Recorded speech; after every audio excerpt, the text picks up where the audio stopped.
So I see that you're about a 1600 MMR mid laner. Is that correct? Yes, sir. Yep. Nice. Um, you're looking for today's goals. In your answer, you said how to actively not autopilot, especially when it comes to rotating and fighting over farming. Um, seeing that, I always like to ask the question: if you could, in your own words, best describe what like success would feel like at the end of this session for you, what would that be? To the best of your, guess. Um, Honestly, it's hard to say because I find that when I play Dota, I am wildly successful when I'm focused on the game and able to think about what I'm doing, but not being able to focus on that, or like I said in the reply, autopiloting, I find it very difficult to gain MMR. So I What don't would know, maybe you go ahead? like I don't know, strategies that you use to stay focused on the game or not slip into that autopilot. I see.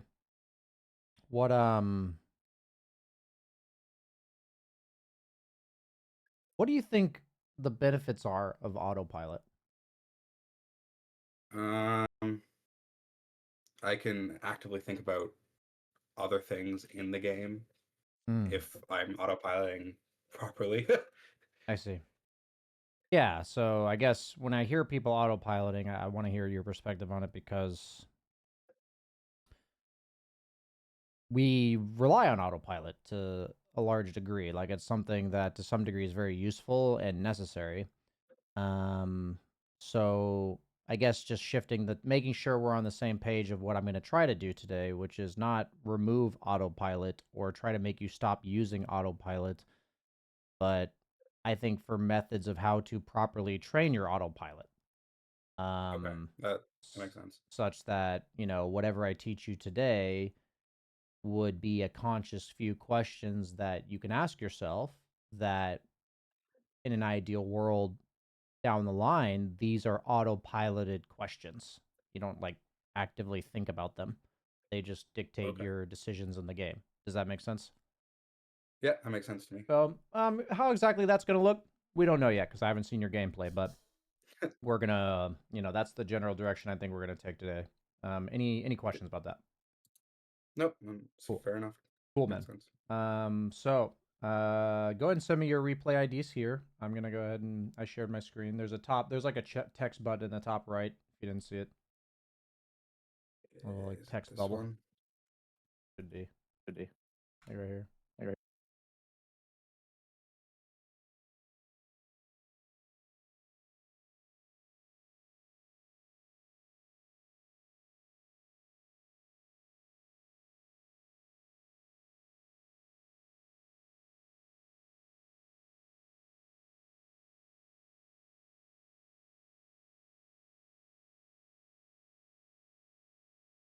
Did I lose you? Might have lost him. Hello? I think you muted yourself or something. Hello? Hello? Sorry, I've been having mic issues lately. You're okay. You see the text channel or text button? I do not. Um,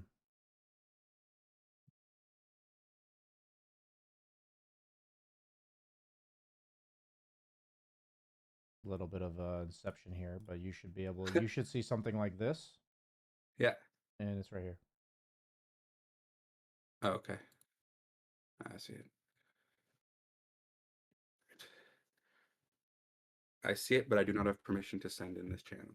Fantastic. Okay, I'll let Jacob know about that. I'm gonna call you in our private chat. Okay. This is Yeah, sounds we're good. working on this here. So No problem.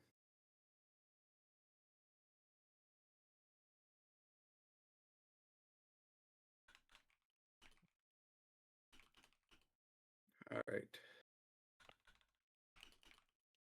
well, you and I got a step further in that than my coaching student and I did yesterday. So we'll get there. That good, eh? Um, yeah. It's just yeah, we're just trying new features to audit, like to, make it more convenient for everybody involved, and in that There's always going to be hiccups. Yeah, that's Okay. fair. So you are Storm Spirit, it looks like. Yeah. Okay. What would you say your general hero pool is? Invoker, Puck, and I'm trying to put Storm Spirit in there. Okay. My Dota failed to download a replay. I've not your. It's a restart Dota. Off to a stellar start here. Dota's still in beta. Yep. I don't know if you noticed, but we're the Dota Dojo beta. Everything's in beta today. Yeah, it's just I told the people that I'm working with, not all of them are like Dota players, so I just told them we're gonna be the Dota Dojo beta, and it's gonna be that way, and for the end of time, we're never Never gonna change we're it. never coming out of beta. But yeah,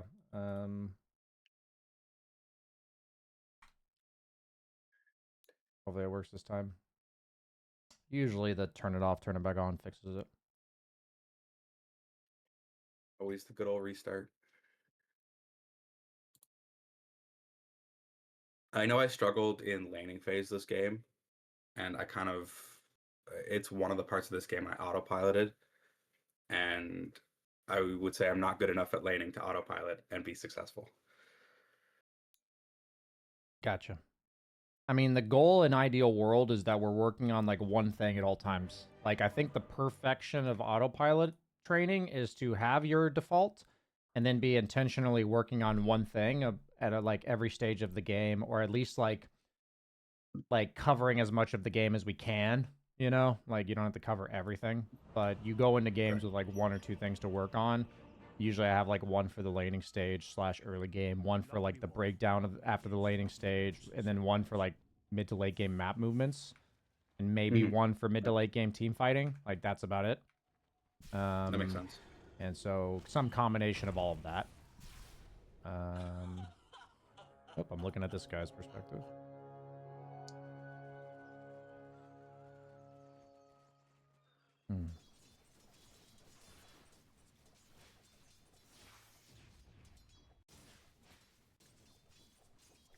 Okay.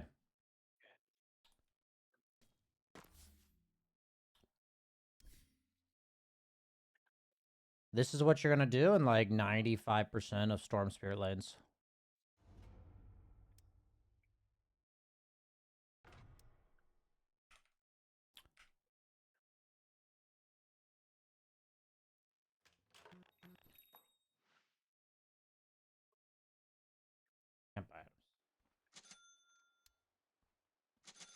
If you watch a pro player, you'll see the same thing. Okay. We gotta abuse your static remnant, one of the highest like level 1 damages. You're gonna see which creep's getting attacked, and you're going to, if you're in hyper aggressive matchups, you're gonna attack the range creep doing this. In matchups where you have to be a bit more defensive like Quap, you're gonna attack a melee creep. That's not the one getting hit. Oh, okay. And then you're just gonna do this. But you know, time it better. And you're going to try to get both of them to some degree. And then you're going to do this. You know, you're trying to shove the wave. Yeah. So it's very easy for Storm. He has a really powerful level 2, and he has a very convenient nuke to shove the wave. You should never find yourself with the lane pushed into you unless you're in a highly disadvantageous matchup. I'd say Quap is like a mediocrely bad matchup, but you can avoid a lot of this in your bracket. Like, people are not going to punish you enough, and you'll eventually have to get creative with this. But this idea of being a ranged hero and mitigating how much, like, if you watch range versus range, they're either attacking each other or attacking the creeps forward. That's the only iteration you'll ever see with two professional players.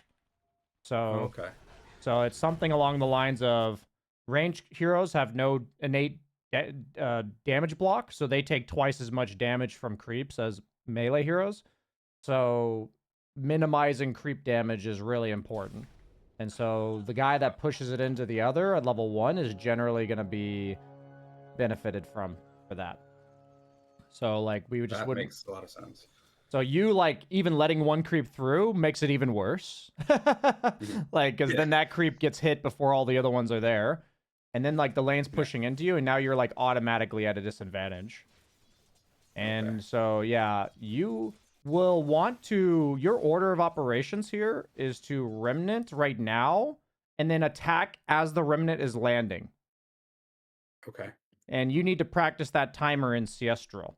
Like, you can practice that in that demo mode that I just showed you, where whenever we have a nuke plus an auto attack as a ranged hero, we want whatever the dynamic of the nuke and that hero's auto attack is, we want them to be synergized at the same time, because then you're effectively hitting for 157 damage, right? With this plus this. It's like really hard to deny you. The only deny window they have is whatever the difference between your Q landing and your auto attack landing is. Really good Storm Spirits will just, they're like 0.01 seconds off. You know what I mean? It's like it's nearly Yeah. impossible to get that deny. So when we're talking about autopiloting, I generally give people drills. So like, look to push first wave by auto attacking range in favored matchups and auto attacking melee creep not getting attacked in close / unfavored matchups. And that's number one. Number two is learn to synchronize your remnant plus auto attack. Requires remnanting first. So like in this case, you autoed and then remnanted, right? Yeah. So we'd want to reverse that. But like every hero in the game has this to some degree. So with Death Prophet, her Q, what the fuck? This guy's got my build equals most recent BSJ. Sorry, I just noticed that. The guy on your team. Oh, is this like your friend or something? Yeah, no, the Clinks is my friend. Oh, this is just a random guy in your game? Yeah. That's actually really fucking funny. But so like on Death Prophet, her auto attack has a slower projectile than her Q. So she will attack and then Q right after. Like, my point is you can apply this to literally any hero in the game. Quap will attack first because her auto attack has a slower projectile than her Scream. But in the case of Storm, his Remnant has a longer effective projectile than his attack. I'm just making sure, to the best of our capabilities, I'm not teaching you just about Storm. I'm teaching you about a mechanic you can drill on literally every hero in the game, right? So like Puck, I would use the orb in a very similar manner.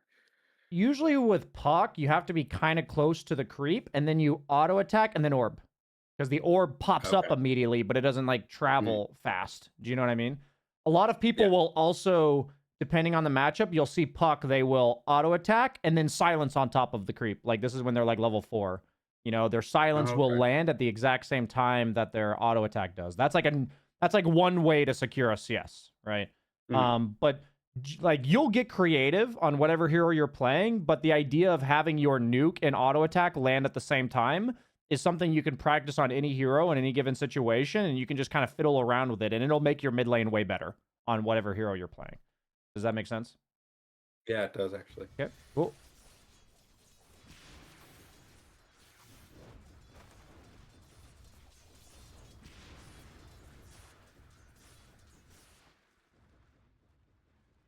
Give me a second, actually. I'm gonna take 1 minute of our coaching session, and this is a great. I'm creating CSing drills for people, and syncing nuke and auto attack to maximize effective damage. That's a great one that I've seen in the past. Like other people have had this issue, but I've never made a video on it. It's like really straightforward once you know it, but like a lot of people just don't know about I've it. never thought about it before, Yeah. really, until you mentioned it. It's like really obvious when I say it, right? But like, you know, Yeah. it's not that obvious when you're. So one thing about Storm and why it's so necessary for him to do this is because when you auto attack the way forward, you're minimizing your time on the creeps, which means you're minimizing the time you're getting right clicked. You're minimizing the time she's daggering you. You're like weaving in and out of the lane. Do you know what I mean? Yeah. So that's partially why Storm Spirit does this so much. That makes sense. And if he's being aggressive, then what he will do. So say you're in a favorable matchup. Like say you're Storm versus a melee guy. Like this is just a quick tip here.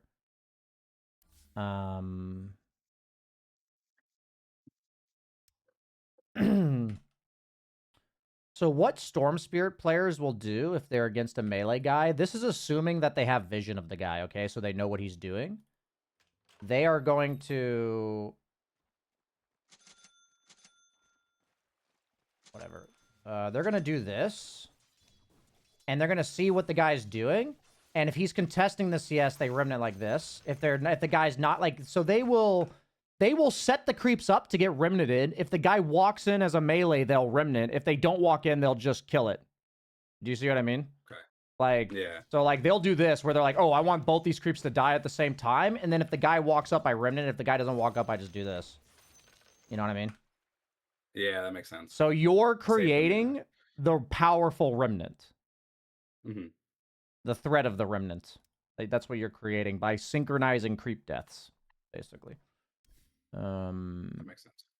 So that's kind of a... I mean, you can do that on Puck as well. It's just like... All of these mechanics that I try to teach people, they'll apply on a scale of like 1 to 10 to every hero in the game. It's just certain... Like, Storm, the skills I'm teaching you are like 10 out of 10 importance for Storm, specifically. They will affect, like, Puck, probably 4 out of 10. Invoker, not as much, because he doesn't really have CSing nukes. No, you can just... The one Sunstrike. Yeah. Tornado, I guess, if you have Lex, but...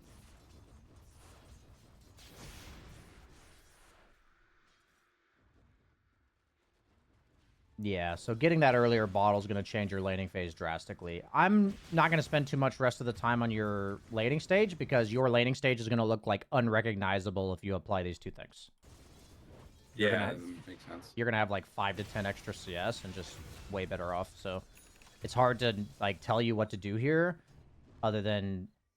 Okay. Distinction. What is a laning item? And what is a farming item? Farming/scaling item. That is a key distinction I need you to start making for all of your items. What would you say about Bracer? I would say that's probably a laning item. Okay. Why do you think that? It keeps me alive in the lane. It's a bit of health. Yeah, nothing about it makes Storm Spirit farm faster, right? Yeah. So it's a laning item, exactly. Wand is a bit of a hybrid, but it's predominantly a laning item. I would say Stick can be arguably a farming item because a lot of the creeps cast abilities. But upgrading for 3 all stats is not efficient in regards to gold usage compared to like quick treads or a soul ring or something like this. You know what I mean? Okay. Yeah. That makes sense. So we buy laning items when the lane is really close and they will tilt it in our favor. And we buy laning items when we are at the advantage, and we can only keep the advantage if we buy laning items. That makes sense. So we don't buy laning items when we're losing lane and we're not going to be able to win it. Yeah, so I shouldn't have brought Bracer here, or even finished my wand. Yeah, I would have maybe gone Stick, and then either, like, for you, it's like, if any version of Boots to walk to camps, or Soul Ring to get the mana, or Raindrops as, like, a pseudo tank up, but give you some mana regen, like, anything that gives you mana regen or move speed would apply for Storm Spirit before 6, you know? Okay. So that's just, yeah, anything in that realm. So we want your items to match the game state. So rather than talking about all these complicated decisions of items, I want you to start, like, I want you to sit down with yourself on whatever hero you're playing. You can even make it separate on the guide and say laning items, farming, scaling items, and just know that they're both accessible to you at 3-4 minutes. Like, but you're kind of choosing a path. You know what I mean? Yeah. It's like, I think I need to dedicate more to the lane. I think I need to play more for farming and scaling. And then we don't see you buying Bracer in a lost lane where you're, like, we need you to just kind of dodge this quap. What you're technically supposed to be doing here is farm that wave under your tower and then farm these 2 camps. You're probably supposed to kill this camp and then stack this one and then kill it at 6 minutes and let him have rune. This is a level 6 quap who, like, won the lane against you. So that's what I would do if I were you. But now you're laning, and that matches your item, so it kind of makes sense. But now, yeah, this is just a disaster. You know, like, we can't walk up anymore. So that's the nature of me understanding this matchup. Probably just better than you have, because I've played Dota for fucking 14 years. But the idea here is that every hero has their weak points. The beauty about Storm is he can jungle at any point. Like, literally any point, Storm can jungle. So you end up going, like, back for a null into Soul Ring, so at least you didn't buy a Bracer, and you're like, this is better. But literally, like, if I was in your spot, I would have Brown Boots Soul Ring, you know? Like, just full-on greed. And I'm going to spend all of my mana farming these 2 camps, and then looping back to lane if the quap pushes it in. Trying to just defend my tower as much as I can without dying. Like, yeah, I don't even care if I get all the CS. I'm just trying to get like 1 or 2 CS a wave and not lose my tower. Because if I lose my tower, her advantage will snowball to other lanes much quicker. Okay? Okay. So that's the best way that we can like minimize her snowball. And what we're thinking back here, so like if you are in farm mode, if you are behind, actually the question is who controls mid lane? That's actually the question I always tell people to ask themselves.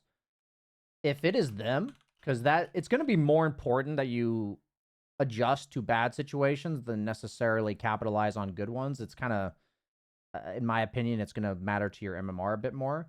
If it is them, you are farming, and this is Storm specific, but you could either, like on Storm, you're going to farm these 2 camps. On heroes like Tinker or something, you could farm these 2. Just depending on a hero's ability to clear Ancients, but Storm is back here.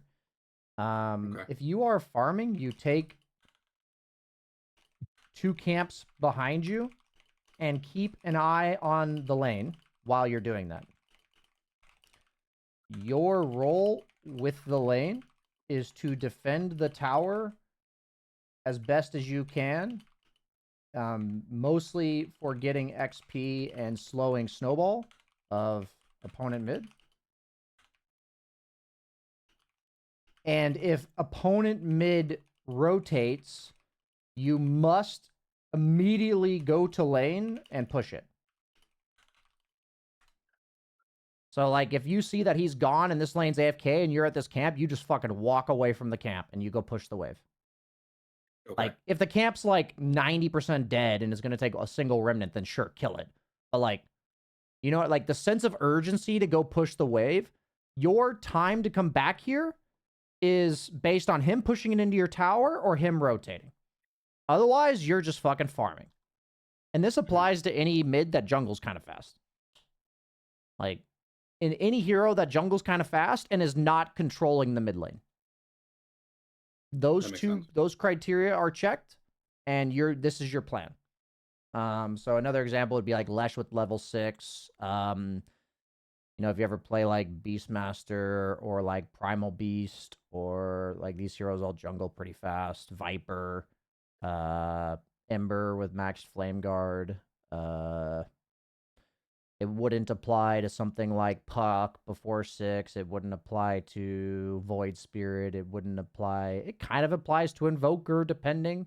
Like, even though you don't jungle super fast, if you lost your lane, you can still play, like, with a Forge Spirit, kill this camp, walk back to lane.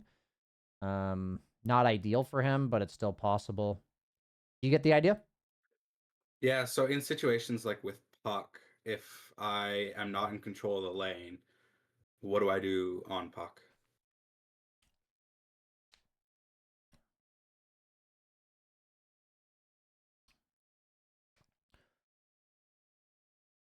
I'm thinking.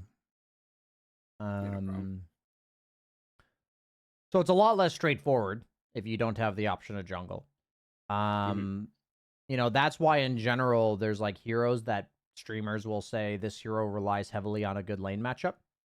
Like Storm Spirit's known to be a mid that can kind of just play whatever.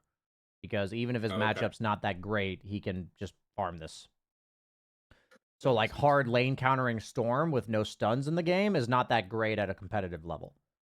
But Gotcha. like hard countering Puck in lane at the competitive level is like devastating to Puck, because what does Puck do? Like, Yeah, that good makes question. Like, Yeah. I was thinking about how to answer that. You can do the exact same plan, just way slower. Like, Yeah. I That mean, makes the sense. question you can ask yourself, in terms of like on top of who controls mid lane, follow-up question to who controls is how far up can I walk? Like, the lesson you learned here at level 5 is you level 5 against Quap level 6, you can't walk into the river. That's what you learned there. Yeah, I just insta-die. So you would want to try, maybe I can walk up to here.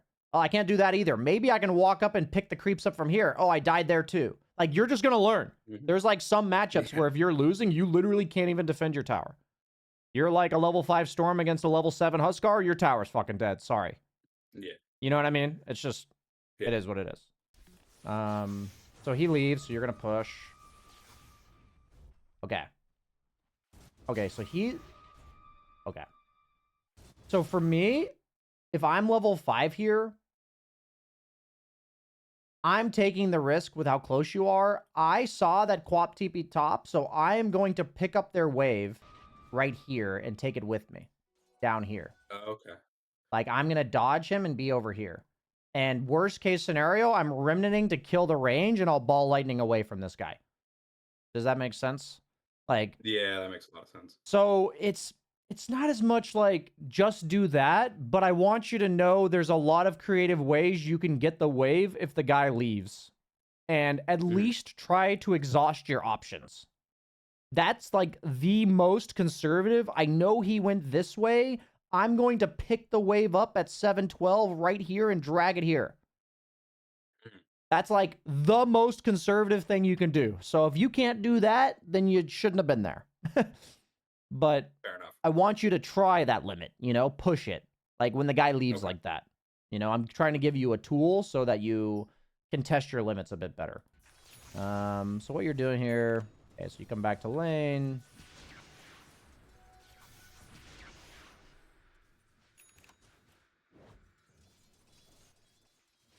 So what you're learning is you can't walk up when the lane's right here. Yeah. So what did we learn? To go hit some neutrals. That's what we learned. So you learned to walk back for these two creeps and then go jungle again. What you can also do, actually, is just mirror his rune. That's what you're actually supposed to do here.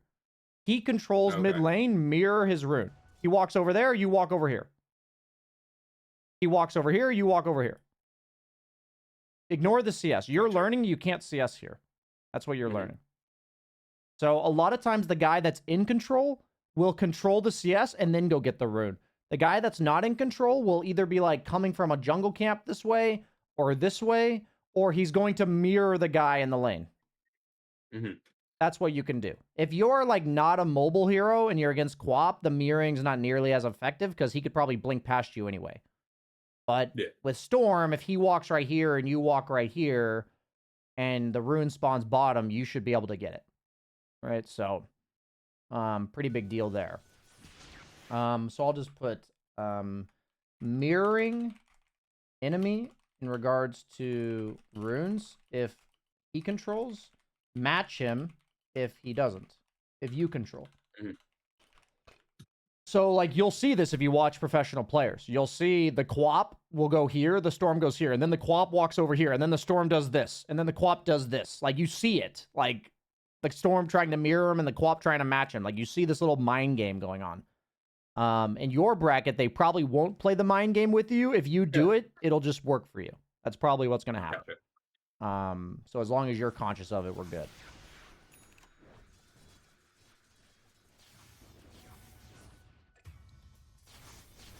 So what ends up happening is here's the flow chart. You recognize he's controlling the lane. Then you're like, my default is these two camps. Then every matchup, given every situation, I am making a hypothesis of where the creeps need to be for me to be able to farm them. So what you've learned here is when you lose matchup to Quap, you can't farm the creeps when they're right here. Do you see what you've learned this just now? Yeah, that makes sense. So what you can go ahead. I have to put it in like a internal database and remember that. Yeah, it's a feels thing over time, but you Yeah. have to consciously assess it for a long time. Okay. And eventually you'll start feeling it out on every hero you're playing. And what happens is you'll get a really good hang of this on all the heroes you've learned already and all the heroes that you're learning. And over time, every new hero, you're going to have to learn it again, but instead of learning it over 20 games, it takes 5. You know what I mean? Like the process, like what I've learned is people just get better at learning the hero. That's how Amar is like one of the best players in the world. He demonstrated that if you just fucking master 3 heroes and you prove to yourself that you know how to master them, you're consciously aware of how you mastered them, and then you just apply that to other heroes. Yeah, that makes sense. So every hero has this degree of when they're winning, how far up can they play? When they're losing, where can they farm the creeps? Like there's these questions. So there's like a fine line. So you're just going to have to calibrate that line over time. And the way that you're going to gain MMR is knowing if you ask yourself who controls mid lane at like minute 5, ask yourself that question and you'll get better at quickly assessing it. Eventually you'll just know. You'll kind of have this feeling of that guy controls mid lane, I control mid lane. And right now you're getting a tutorial on what to do when you're losing the lane. You can like invert it to what he's doing, but it's like, notice how if both players walk at the lane as normal, the guy who is controlling it just kind of wins. Like, and so a lot of people in your bracket are just going to walk at the lane as normal, like regardless of who's controlling it. So that's why I think it's more important for you to understand how to play it when you're not controlling it. Yeah. Because for you, when you are controlling it, you're just going to walk at the wave and remnant it. And then at that point, the game is easy when you're winning. Yeah, it's pretty straightforward. And then at that point, it's like, do I go rune? Do I gank? Do I jungle? That is another discussion. But I personally think the drawbacks of messing that up are far less than the drawbacks of this part being messed up. Yeah. You know, this part will make you have like a pretty decent impact in every game you play. The other one will be like you 1v9ing, and that's not as important for gaining MMR, in my experience.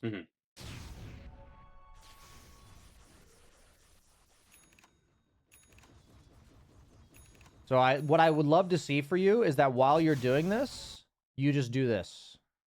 Like your camera is doing this. Like you're just caught like this. The analogy I've been using the last 2 days is this is your, when you leave a lane, it's your pastry in the oven. You're allowed to go do other things like chores around the house, but you need to check on your pastry so it's not lighting on fire. You just need to check it, do other things. Check it, do other things. Is it burning? No. Burning? No.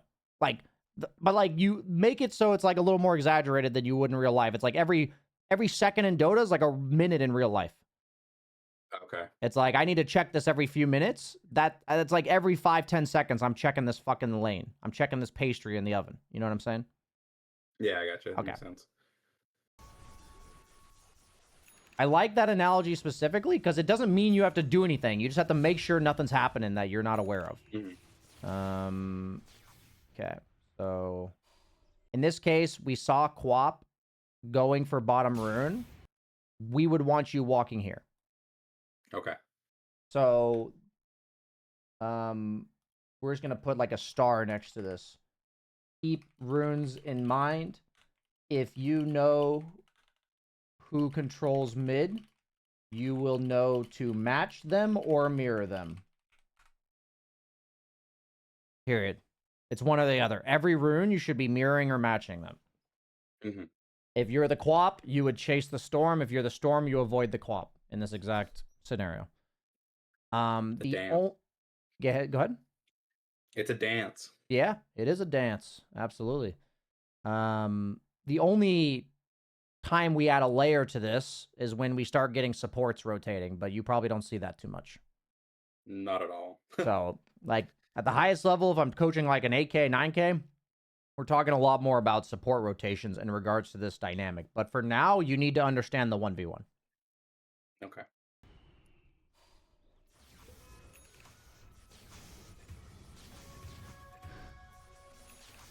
So this is a spot where you're jungling. Quap shows bottom. All you. Yeah. And the sense of urgency needs to be really high. So here's how it works for the most part. This is like 101 of efficiency from the mid lane, okay? When you are jungling, there are going to be a bajillion things going on in the game. Your job is to know what's happening in your lane and to pay attention for when the other guy does stuff. That's the only information on this screen that matters to you when you're like losing your lane, okay? Okay. So Makes sense. losing lane, or he controls mid. 2 point, he controls mid. 2 points of info that you must keep track of. What lane is doing and what enemy laner is doing. So my question for you, if you see the enemy mid ganking, what are your two options?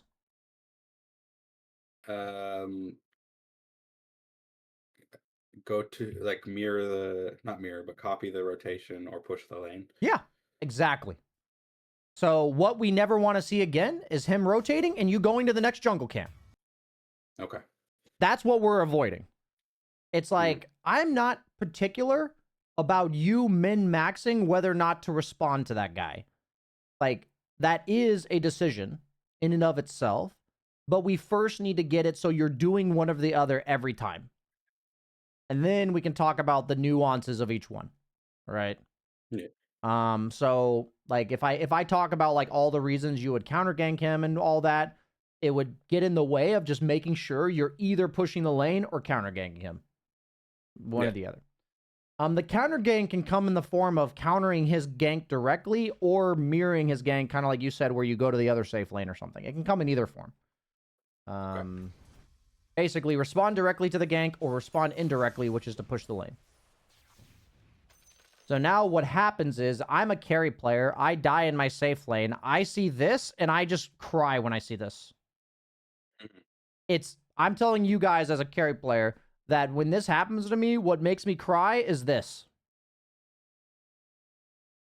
I'm like, wait, why isn't mid pushed? That's like all I wish they would do. And it happens sometimes in my games.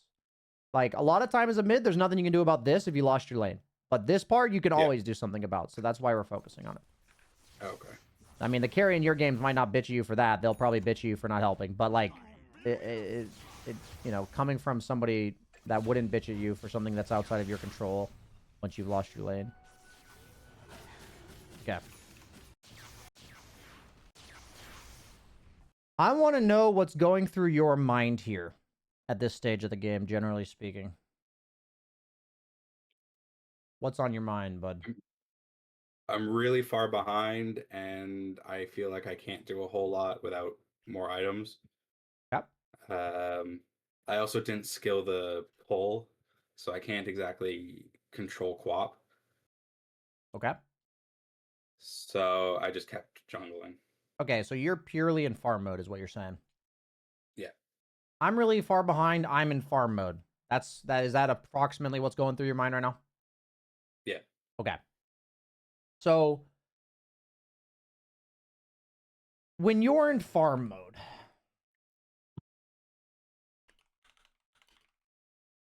are you when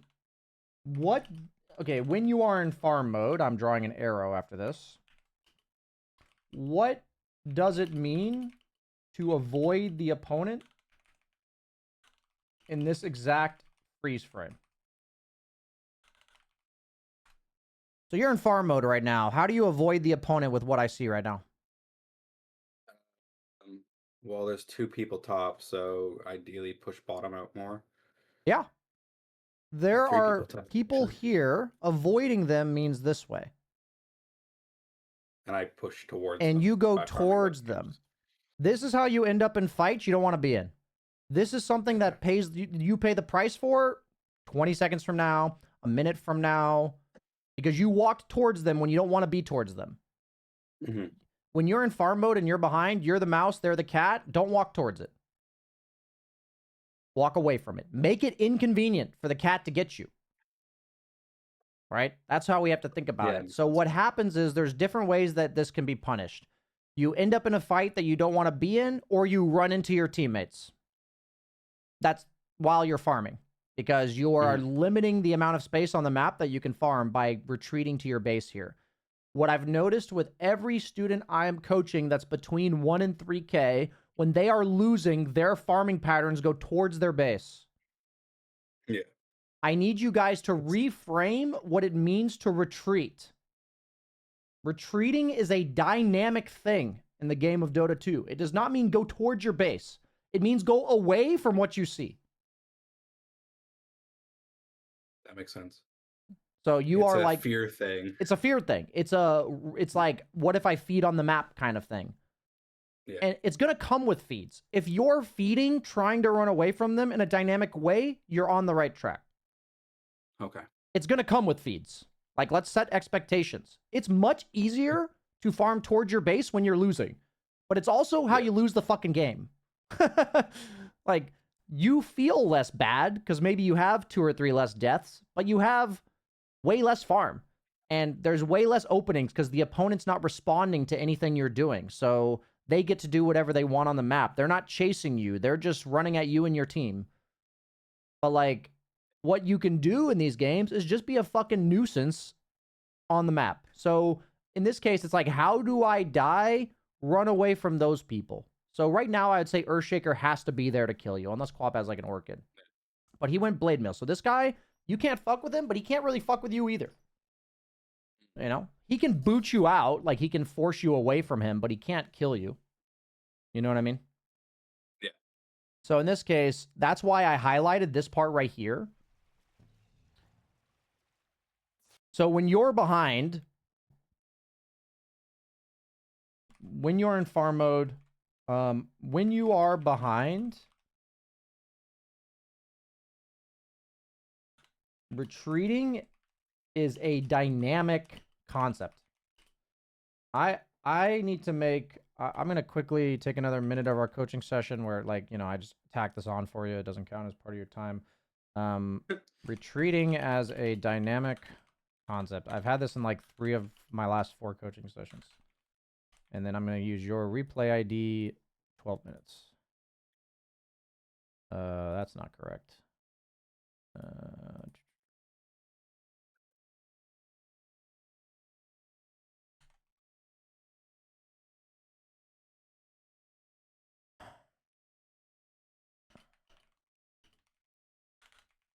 Okay, I need to go like gather the other ones.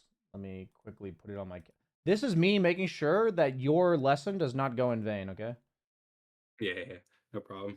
Retreating as dynamic concept. Need to spend time on that. Okay. Cool. Let's go back to your game. I think what you said, that me not putting any pressure on the map by just farming so towards my base can lose me the game, had a huge impact on why we lost this game. Yeah. Because they just ran over and did whatever they wanted. Yeah, in an ideal world in these type of games, like, you would be down here instead of Clinks, and if he chooses to take the lane, you're like here instead. Okay. Like, one of you is pushing the lane, which opens up the other to jungle. And then you're both farming instead of this. You see what I mean? Yeah. Like, this is the part where you run into your teammate. So I absolutely agree. I mean, it's nice to hear that you like you feel that. You're like, yeah, in hindsight, that probably did make this game really hard. In an ideal world, whenever you're in this mode, you try not to TP out of base. Especially... Just walk out of base? What? Just walk out of base? Yeah, because your ticket out is ball lightning to one random direction and TPing in the middle of it. Okay. That's like... I want you to think of how many more ganks you could get out of if you can just ball lightning in a random direction and TP, as opposed to be limited by the distance you can ball lightning. Do you know what I mean? Yeah. Yeah. So that's quite a big difference. This is a good reason to not TP out of base. And it may feel bad to like miss 3 or 4 creeps in a creep wave, but I want you to think of like how many creeps you're hypothetically missing by being like, I can't walk up there because I don't have TP. But I can walk up there if I do have TP. Consider that your status of survivability on the map is heavily influenced by whether or not you have a TP. Also, you don't feel nearly as bad splitting away from your team in a nuisance way, because if they go on your team under a tower, you can potentially turn it. Right? Yeah. Especially once I get my stun. Yeah, I mean, you can still turn it without the stun. I'm saying, like, you could clean up a Earthshaker running away or something. No. Yeah. Yeah, I'm just saying, like, your stun will help, but it's not like it's completely necessary. It's like if they're overextending, then maybe not. So, we're gonna, like, resume this get away from the opponent. You know, the question is it as simple as this is my lane, walk back to it? Why are you walking back mid? It's my lane, walk back to it. Okay, cool. Minute 5, your lane no longer exists. Oh, okay. You have a lane in the game, but it could be any lane. Fair enough. So, and it's dynamic. So, and it is dynamic. My point about this is not that I expect you to flip-flop all over the place, because at the highest level, this shit changes really fast. All I'm trying to draw attention to is there's no such thing as this is my lane. So my thought on this, just to help you a little bit, give you an example, Storm Spirit, none of his kit defends towers. So when I look at this scenario, I'm like, I'm going to take a wave under tower, and I'm going to go to the tower that's less threatened, like the tower itself. I'm not defending the tower, I'm just getting the creeps. Yeah. So do I see this as more threatening or this as more threatening to a tower? Right? It's like an Ursa with a blink. It's like, he's not going to kill my tower, right? They're like putting a bunch of heroes here. So this puts me in position to try to defend a tower. This puts me in position to like get wave under tower. Okay, so I want to be going towards the Ursa and getting the creeps, not defending the tower. Yes. At the end of the day, it's more like you can start you can start thinking, I'm defending a tower or I'm getting creeps, and then be like, what does my hero do? Mm-hmm. You know, like Puck might be a pretty decent tower defender because of the long range nature of Orb, but it doesn't mean that you're going to try to defend every tower. It just means you could, more likely than Storm. Like Storm's a horrible tower defender. The only way Storm is a tower defender is if he has like a nuking support defending the tower that the opponent then dives and he goes on them. Do you know what I mean? Like that's his defense of a tower is to kill the people overextending. That's like the role that this hero plays in defending towers. So we don't want to be walking ourselves into defending a tower like this. Like this is not where we want to be on Storm. Because you're like, okay, that's one creep and I'm out of here. Like that's what you got. Yeah. Whereas the other time, or spot, I probably would have gotten 2, maybe 3 creeps. And you might also threaten this guy out of here. Ursa doesn't really do anything to you. So what I want you to think is not only are you getting less creeps, but you're not forcing anything. You're responding to them. They're not responding to you. So showing like the power of you defended the tower in the sense that you dragged the creeps off, that's nice and all. But did it change anything the opponent was going to do? It's like it made them take 10 seconds extra to kill the tower. But like if you go on that Ursa top, it's going to change something about his game. Maybe he just walks away, but he's getting less farm because he had to walk away. You know what I mean? If they show 3 heroes here and Ursa's at his tower, he's by himself. So it's not that you kill his hero, but when you... I want you to think about it this way. This is a lot of concepts, by the way, and I just want to remind you that one at a fucking time. These things can take 2 weeks, 2 months to add to your repertoire. So, you know, the point of this session is that you can come back to these things, but choose one. So it's like when you are farming on the map, this can be when you're winning and losing. Doesn't matter when. When you are farming on the map, if me and this guy walk at each other, what happens? This varies based on info in the game, meaning like how many heroes are showing and stuff. Yeah. And where, or like how far up it is. So like it's different if it's at his tower. You're not booting him out of there. But you can boot him out of here. Do you know what I mean? Yeah, I know what you mean. Yeah, so it's just this idea that me and this guy go at, like, occupy the same space, who leaves? And I don't expect you to know these matchups. These are matchups in and of themselves. I call them map matchups. Like, it's not about farming. It's not about laning. It's literally just, I walk at this person and this guy walks away. And sometimes you'll see people both think they win this and they just fucking have some random one-on-one on the map. And it's kind of funny. You know, it even happens at super high level Dota where both people have a different idea of their limits and it ends up being really close, you know? But this is a really cool thing to consciously gain information on over time. I would say that one's more like a month or two down the road, but we can just, you know, it's something to reference back to when you watch this session. So I think the other stuff is more important. I think the first step before that is going away from the enemy team when you're behind. I think that one's more straightforward, is like, how do I go away from them? Maintain a TP when I'm doing that, knowing that my participation in the game will be if they go on my team and I think I might be able to help. That's like, that formula for you will be very useful in any game that you're losing.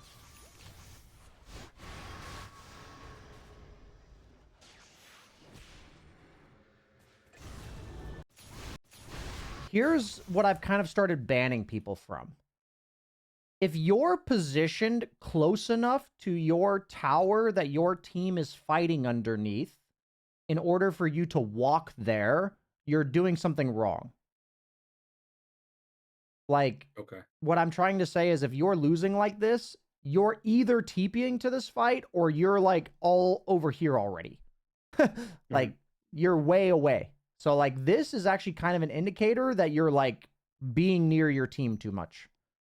Yeah, I'm too close to the enemy. You have the feeling that you might be able to help this fight.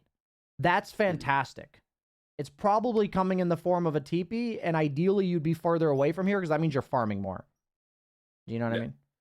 So don't go against your instinct to potentially help, but farming the map and walking to the fight near your tower, that's like a wishy-washy version of you're either farming the map and TPing, or you're farming the map and not TPing. Do you see what I mean? Yeah, don't be in between. Yeah, exactly. Any questions on that? Gotcha. No, that makes sense. Cool. It's not that you never walk to fights, but I'm saying that I promise you'll find yourself in this situation a lot less if you employ the strategies we're talking about. Yeah. Oh, you TP to the fucking tower. Okay. Respect, respect. Okay. So, we just saw all of them, like Quap and the rest of the team, right here. So, the question we're deciding is, are we going for more, or are we farming now? You get a kill, are we farming, or are we fighting? Well, I'm asking you right now, are you farming or fighting? Probably farming. Okay, let's see what you do. Cool, you walked away. Perfect. Beautiful. Oh, nope, you went back to your team. What do you do? I saw my team fighting, so I went. Oh, you came back. Okay, that was the idea. Okay, I mean, then you died. Yeah. That's funny. For me, I had the DD active. I thought I could do more, but I could not. What's interesting about that is those are decisions that are just naturally a part of Dota. That the complexity of that scenario, just trust your gut. Your decision wasn't like atrocious or anything. We're not going to worry about it too much. There's a reason you did what you did. It makes sense. Yeah, I called for the Clinks to go on the Quap, and that was my bad call there. Okay. Future you, future Eldermagic, with what we've learned, what will you do next time you're in this exact scenario when you respawn? I'd probably walk towards the top lane. Or bottom, either one. Yeah. I think bottom, you usually will want to choose the wave that's going towards you. Okay. This one's pushing out, this one's pushing in. Okay. Does that make sense? Yeah. Top would be a second best option. Because what happens is, if you walk here and farm these two camps, the wave's going to be all the way up here. But if you Yeah. walk here and farm these 2 camps, then the wave's going to be right here, which naturally sets That you up makes to sense. go camp, camp, wave, camp, camp, wave. You see what I mean? Yeah. Very efficient. So, future you is not going to get fucking glued to the mid lane. Okay? When Yeah. you are behind, most of the time, this is 90%, you Mhm. are playing side lane Dota. Okay. Think of the mid lane as the lane that's almost always controlled by the team that's ahead. I could go into all the Yeah. details. It's probably long drawn out, and it's honestly not to your benefit than now to just trust me and see how that plays out. Okay. Like, trust that that is correct and just observe how that plays out in your games. Okay. When you're winning, how often is your team playing mid lane? When you're losing, how often are they controlling mid lane? Like, just pay attention. You know, you'll notice it. Okay. So what's happening to you is you keep sucking yourself back into these mid fights. We're not being annoying enough. So this is okay. We decided to crank up the annoyance. You're doing it now, where you're like on the map. You're about 7 minutes late. Where are you going? Go back here. Where are you going now? I am so scared of the enemy team. You're walking into the enemy team. What do you mean you're scared of them? You're walking at them. You literally see Yeah. 2 guys and you're walking straight in their direction. I don't think my brain was working properly. If you are afraid of them, you'd be up here. Okay. Like, it's not that if you are afraid of them, I acknowledge you are afraid of them. We need to rewire this is if there is one takeaway from this session. One takeaway. Where do I go when I am afraid of them? Hint, it is not towards your base. Okay? Like, we want to redefine you can watch your own replays back. Say you played a game and you're like, man, I felt like I was just scared all game. Watch your movements back. Just watch them back. Like, watch through the game and be like, how often did I go towards the enemy when I was afraid of them? That makes sense. And it feels weird walking towards the enemy side of the map, though. It does. But that's like the same idea as me saying lanes are dynamic. You're a mid lane hero, but at 7 minutes, you could be playing predominantly bottom or top. Yeah. So, like, and it's the same thing as, like, you're a support, but in some games, people are meant to scale as support. Like, Dota's beautiful, but also fucking hard because it's really complicated, right? It's like, it's fluid. There's so much room for creativity. And what that video is basically going to be about is your base is not always the safest place, guys. Like, stop going there. Like, it's not League of Legends where if I'm underneath my tower, I'm invincible. Like, if they push our towers and I go underneath it, I'm literally putting myself in harm's way. So what this trains you, like, here's the simple logical explanation. When they're winning, you want to either intentionally fight them at an objective that they're going for, or you want to be playing as far away from whatever their objective that they're going for is, so that they can't be killing you and getting objectives at the same time. Guess what? 90% of the objectives they want to get are on your side of the map. Right? Fair enough. So the further behind you are, or the harder it is to fight them, the more likely you are to actually be on their side of the map. That's the logical summary. Does all that make sense? Yeah, and instead I'm walking straight at them. Yeah. So I get that you're afraid. We just need to rewire what you do with that. A lot of times what we end up doing in these coaching sessions is I'm not teaching you guys how to understand the state of the game. You guys all have a pretty good feel for that. We're trying to rewire how you respond to that. You know what I mean? Okay. Yeah, that makes a lot of sense.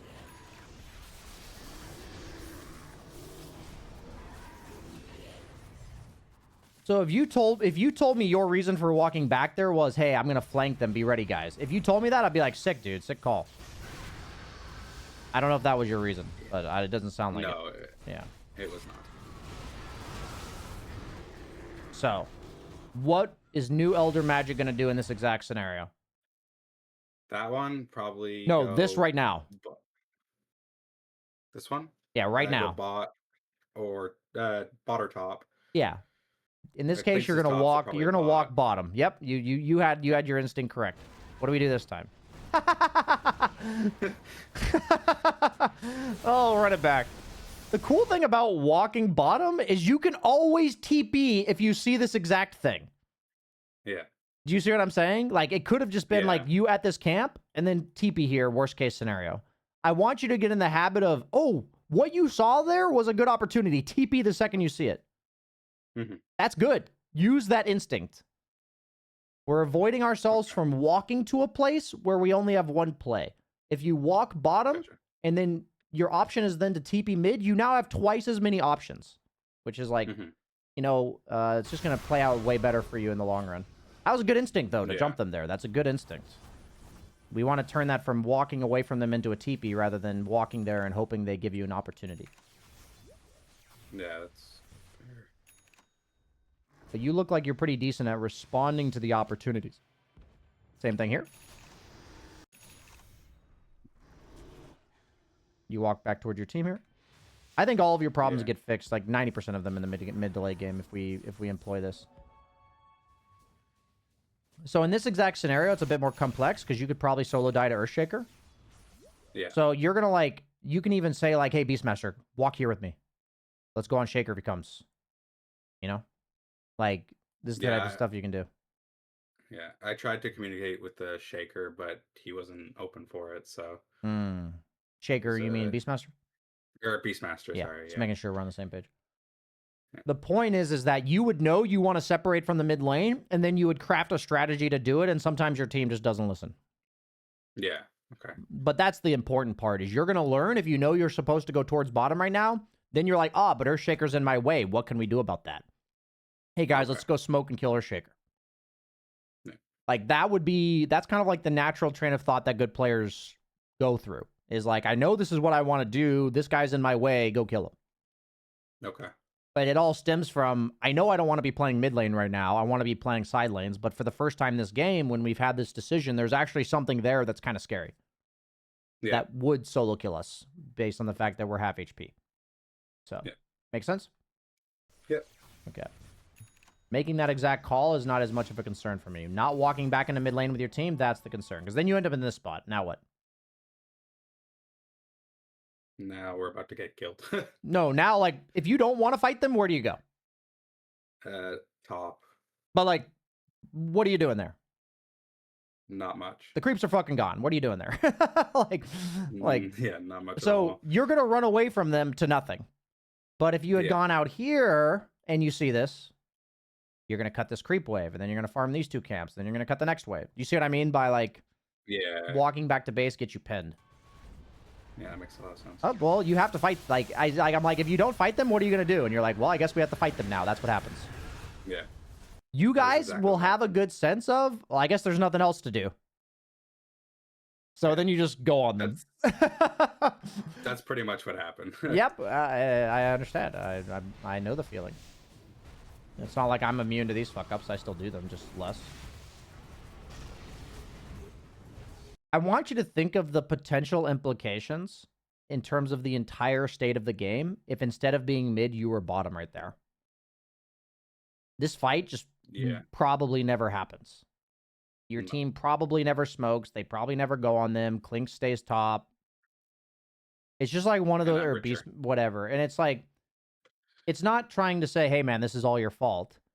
I just try to show people that we actually have way more impact on what happens in the game than we realize, even though sometimes it looks like it's just our teammates feeding. Yeah. There are times where our teammates feed because they thought we were doing something. They thought we wanted to fight. They like read our movement in the game and they're like, oh, I guess we should fight now. Storm Spirit's mid with us. I guess we go. Yeah, that's fair. I mean, the problem is some people will also say, what the fuck is our Storm Spirit doing? He's never here. So people are going to do that. Sadly. That happens. Yeah. You're going to have to learn to mute those people. Sadly. Not ideal. No. If you have teammates bitching at you for not being at fights with them, you're probably being successful from what we talked about today. Okay. Just letting you know, that's a sign of success. I tend to get annoyed and succumb to them yelling at me when that happens, which I should not be doing. Easier said than done to not do that. Yeah. It's very difficult. So for me, the only way that I've ever been able to overcome these type of things is to do the same thing with what we did when we said we were afraid of the opponent team. We need to rewire how our brain interprets that message. Yeah. So in the best of your words, how would you say you interpret that message before this session? Your teammates telling you to come fight with them and bitching at you. That if I don't show up, they're gonna just fight anyway and feed, and then we're gonna lose the game because they fed a bunch of gold to the enemy. Okay. So how would you like to interpret it that you think will help you make a better decision? My ally's ready to fight, but I'm not. So once I'm ready to fight, then we're both ready to go, and we'll be able to take good fights. That's a reasonable one. For me, I like to say I have confidence that I'm doing the best thing for my hero right now, and it's okay they don't understand that. Okay, that makes sense. For me, and it's like if they like, I try to communicate, hey guys, I'm not ready to fight right now. I'll say something like, I can show up, like something like this. I've learned I can only objectively communicate to them when they're people like this if I mute them. Because it's really hard in the game of Dota to be stressed out from all the shit that the buttons you're pressing, all the things you're thinking about, and to also not match their energy. It's really hard. Yeah. It's like, I would say near impossible. Like, very few people can do it. So for me, if I want to maintain the energy that I'm trying to have, which is like a calm, you know, objective as best I can, like stern communication, then I usually have to mute the guy that's panicking, right? So it's just, my thought for you is every time you do things that you say, I know I shouldn't do that, but I do, I encourage you to ask yourself, how is your brain internalizing that? So for me, I grew up a people pleaser. So when somebody's mad at me, what's my internalizing nature? I internalize that I did something wrong. Yeah. It's nothing about them. It's always about what I did wrong. That's like what a people pleaser will think. So, you know, as a people pleaser, I've learned that if I want to do less people pleasing, I have to rewire what it means when somebody's upset with me. And I've literally rewired it to, this person's upset. Like, this has nothing to do with me, you know? Yeah, this isn't my fault. Even if my action led to them being upset, somebody being upset says way more about them than it says about you. It doesn't mean that I can't do anything better in the future, but I'm not responsible for making them mad. So if they want to talk to me about it, that's fine. Like, I'm happy to like understand why I made you mad and stuff, but that's not how people talk. You know, they just blame you for making them mad. They take like no ownership of their own anger, right? So for me, all I'm trying to say is, if we can recognize when we should do something and when we're actually doing something else, most powerful thing for me is, what is my brain saying about this? And I think you did a pretty good job of that. Like, they're going to feed and like be upset with me and they're going to feed anyway. And it's like, well, that makes sense. Those things will probably happen. But is that leading to the decision that you want, which you yourself said, I don't think I should do this. Yeah. So then we're like, how would our brain send a message that would make us stop doing this? And for me, I often write this down. I'll be like, you know, I'll say something like, I think I need to farm right now. It's okay. They don't understand that. It's like, and it's also with humility. It's like, it's me saying, I think this is what's best for me right now. It's not about they're right, I should be farming, or they're wrong, I'm right to farm. They're right, I'm wrong to farm. It's like, this is the best I know how right now. So that makes sense. It's a very powerful thing. I mean, that's part of what we're doing at the dojo, is trying to draw attention away from people who are like, well, was it correct to farm or not? And it's like, that's not the problem. Like, that's not the discussion that needs to be had. So Sorry if that was a That bit wasn't of a the issue. tangent. No, you're good. Hope that helped in some way. Something to think about. Yeah, it helps because a lot of times it's in lane, like coming out of the Especially, yeah. laning phase. They get really mad that I'm not rotating or whatever. For sure. I mean, honestly, I think that dynamic is why so many less people play mid nowadays. Because Yeah, it's frustrating. dude, Valve stopped responding to the Dota community. I'm pretty sure everyone channeled that to mid laners. Oh, I feel that. I'm not even a mid laner. I see it in my games. And I Yeah. hear about it all the time. So condolences to mid laners. And I'm sorry. And like, maybe all of us can have some fucking self-awareness that you're taking your... Dr. K released a video like 2 months ago that was about displaced hatred. Yeah. I feel like there's some degree of displaced hatred towards like Valve or the ruiners of your games or some shit. And people are just taking it out on their mid laner for not ganking. The mid lane's been a Yep. fucking farming role for like 3 years, guys. It's not that they're never supposed to gank, but it's not their fucking job in the game to gank. There are times where they should be ganking in like an ideal world. Don't get me wrong. There's times. But the problem is that people just auto default to, I wouldn't have died here if this guy wasn't so fucking useless mid lane. And it's like, dude, just shut the fuck up, bro. I'm not even a mid laner. So many times. Condolences, dude. Condolences. It is what it is. As a carry player, I try my best to not be that guy. That's fair. It's the off lane I find is the worst for it. Off laners. Fucking off laners, man. Okay, so you're going Witchblade.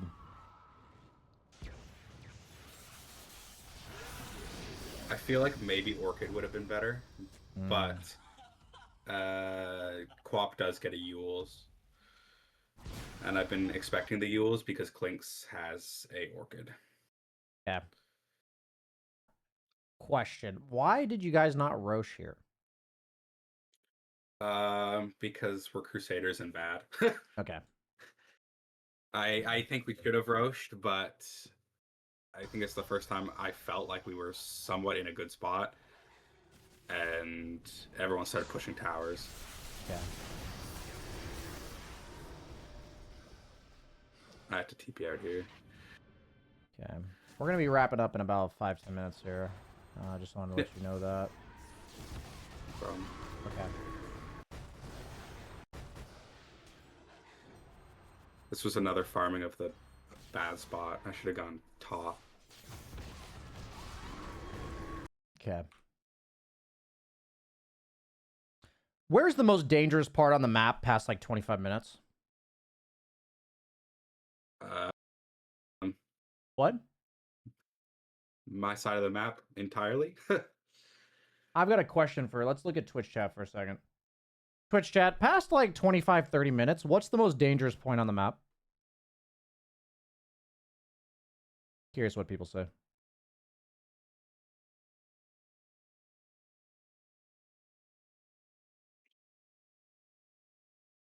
I'll give you guys a hint.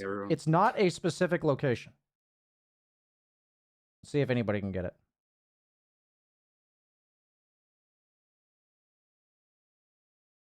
Okay, guys. So, generally the most dangerous... Yes! The most dangerous spot on the map past 25 minutes is anywhere the opponent can see. Do you know what the #1 vision giver in all of Dota is? Creeps. So, at this given moment in the game, the most dangerous spot on the map is here, here, and here. Okay. Do you see that? Like, those are the 3 most dangerous spots on the map. And then each one of them will be based on where the opponent is, right? Like, but we need to recognize, I feel like the majority of people I'm coaching, most of you don't realize the nature of how dangerous it is to walk on a creep wave. It's so fucking scary. I want you to think that you walking on this creep wave is the same as just standing on this fucking tower, except the tower's not hitting you. But you're just standing there. Like, that's what it is. It's vision. They see you. So the idea is vision and when they get it. And the #1 source of vision is lane creeps. Yeah. So if you're going to clear a wave like this, you better either see everybody on the opponent team that's responsible for killing you, or be playing super evasive and careful.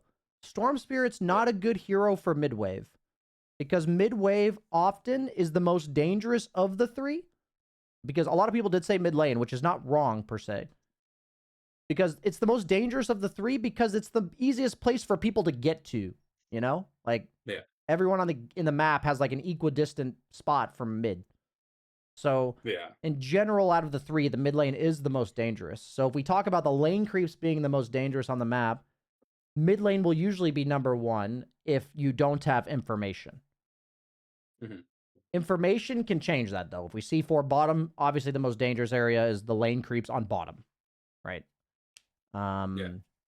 But when we don't see anything, it's safe to assume that mid lane creeps are the most dangerous spot on the map. And all I want from you guys in the long run is to understand that. To be like, I am consciously putting myself on the most dangerous spot on the map, and based on what I see, I think that's fine. That's all I want. Like, and it's like, if you die here in the future, what's going to happen? Dude, the pro players die on mid-wave, okay? It's like, people die on mid-wave all the fucking time. But I would want your takeaway to be like, oh, yep, that's the dangerous spot. I got to learn to, like, check the mini-map before I walk up to the mid-wave. Yeah. You know? That makes sense. I never really thought about it that way, which explains why I'm doing this. I trust that you will fix this gradually over time. Because you're going to be like, oh, the BSJ dead on mid lane thing you talked about. Oh, the mid lane creeps again. Oh, I died on a creep wave. I'd be curious what percentage of your deaths past 25 minutes are on a creep wave. Like, probably a lot. It's probably a large percentage, especially on any blink hero or mobile hero. Because those heroes, like, they die by getting stunned, and they get stunned by being in vision, right? So then the question is, what type of heroes show on map, right? So heroes that show on map are like beefy boys that are immobile. You know, it's like Necros, Vipers, you know, maybe like Beastmaster with an Omni behind him. So then we get into the nerdy shit of, okay, what's the exact formula for showing on lanes? The most OP thing is to just not show on fucking lanes. To have a hero that can like nuke from far, you know, be a puck where you WQ and then jaunt or phase shift and then jaunt out, you know? Where the amount of time you showed was 0.2 seconds, you know?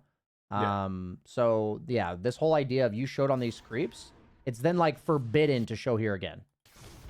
Yeah, I shouldn't have stayed and greeted for the second wave. Yeah. I guess a more simple answer is the most dangerous spot on the map is where they last saw you. Yeah. Think about it that way, right? Are your most common. And creep waves are the most common. Absolutely. And I just want to remind you and everybody watching, you're going to die like this plenty of times in the future. Okay? But as long as you're aware that that's why you're dying, you will fix it. I promise. I promise you'll fix it. And by fix it, I mean that instead of 3 times a game, it's 1.5 times a game. You know what I mean? I mean, all of this stuff that I'm teaching you guys, I still fuck it up. So you guys can always watch my pub of the week and be like, BSJ did the thing he said not to do. You know? Because that happens all the time. But yeah, man, that is going to be about it for me. Do you have any final questions about anything we saw here? No, I really appreciate it. You've taught me a lot. Yeah, there's probably like unless you're having me correct your course, which is fine. Like, I think you wouldn't be ready to come back for a new coaching session for like months. Like, I'm just saying, like it's fine if you feel like you want to come back and get corrected on something that's like you're on this path of learning these things and you want to get corrected. But like, I'm just saying, in my head, I'm like, the things I taught you would probably take me like 6 months. You know what I mean? Oh, okay. And I'm not saying never come back. It's just, that's my theory crafting of how long it would take to apply a lot of this stuff. So, one at a time, man. That's the reminder. We got your notes here. I would say pick one for the lane, pick one for the game. The place that I would personally start is just the basics of the lining up the CS with the nuke and pushing the wave in general. Yeah. And then what does it mean to retreat? That's where I would start. But if something else there resonates with you, go with that first. Yeah. Any Sounds good. questions? No, that's it for me. Sweet, man. Awesome. Thanks for signing up. Have a good one. It was a pleasure. Awesome. Thank you so much. Bye. Do I do AI notes on coaching? We do AI notes